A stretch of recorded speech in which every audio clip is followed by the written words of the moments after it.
मन को वश में करने के उपायों का वर्णन। श्री वशिष्ठ जी कहते ही, रघुनंदन, जब तक मन विलीन नहीं होता तब तक वासना का सर्वथा विनाश नहीं होता, और जब तक वासना विनष्ट नहीं होती तब तक चित्त शांत नहीं होता। जब तक परमात्मा के तत्व का यथार्थ ज्ञान नहीं होता तब तक चित्त की शांति कहां, और जब तक चित्त की शांति नहीं होती तब तक परमात्मा के तत्व का यथार्थ ज्ञान नहीं होता।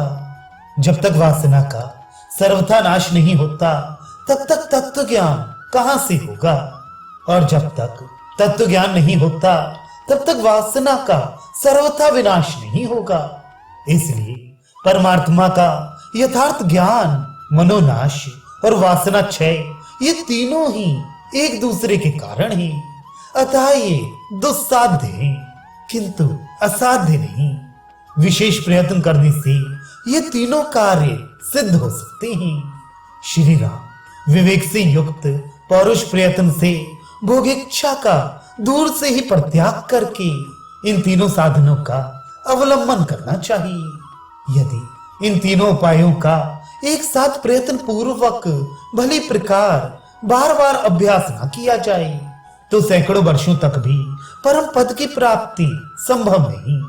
किंतु महाबुद्धिमान श्री राम वासना क्षय, परमात्मा का यथार्थ ज्ञान और मनोनाश, इन तीनों का एक साथ दीर्घ काल तक प्रयत्न पूर्वक अभ्यास किया जाए तो ये परम पद रूप फल देते हैं। इन तीनों का चिरकाल तक प्रयत्न पूर्वक अभ्यास करने से अत्यंत दृढ़ हृदय ग्रंथियां निशेष रूप से टूट जाती हैं। श्री राम ये संसार की दृढ़ स्थिति सैकड़ों जन्म जन्मांतरों से मनुष्यों के द्वारा अभ्यस्त है। अतः चिरकाल तक अभ्यास किए बिना वे किसी भी तरह नष्ट नहीं हो सकती। इसलिए चलते फिरते, श्रवण करते, स्पर्श करते, सूंघते, खड़े रहते, जागते, सोते, सभी अवस्थाओं में परम कल्याण के लिए इन तीनों उपायों के अभ्यास में लग जाना चाहिए। तत्वज्ञों का मत है कि वासनाओं के परित्याग के समान ही प्राणायाम भी एक उपाय है।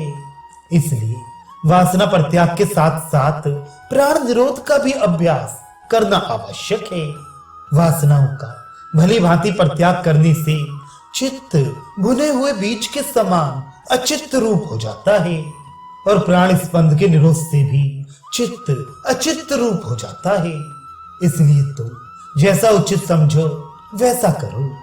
चिरकाल तक प्राणायाम के अभ्यास से, योगाभ्यास में कुशल गुरु द्वारा बताई हुई युक्ति से, स्वास्थ्य आदि आसनों की सिद्धि से और उचित भोजन से प्राण स्पंद का निरोध हो जाता है। परमात्मा के स्वरूप का साक्षात अनुभव होने पर वासना उत्पन्न नहीं होती। आदि, मध्य और अंत में कभी पृथक न होने वाले एकमात्र सत्य स्वरूप परमात्मा को भली भांति यथार्थ रूप से जान लेना ही ज्ञान है।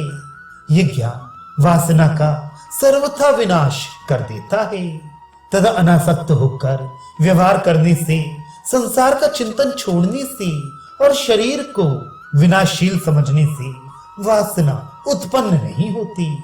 जिस प्रकार पवन स्पंद के शांत हो जाने पर आकाश में धूल नहीं उठती, वैसे ही वासना का विनाश हो जाने पर चित्त विषयों में नहीं भटकता। बुद्धिमान पुरुष को एकाग्र चित्त से बारंबार एकांत में बैठकर प्राण स्पंद के निरोध के लिए विशेष यत्न करना चाहिए। जिस प्रकार मदमत्त दुष्ट हाथी अंकुश के बिना दूसरे उपाय से वश में नहीं होता, उसी प्रकार पवित्र युक्ति के बिना मन वश में नहीं होता।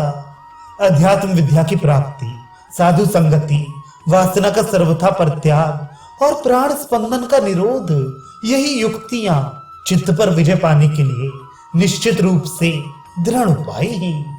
इनसे तत्काल ही चित्त पर विजय प्राप्त हो जाती है।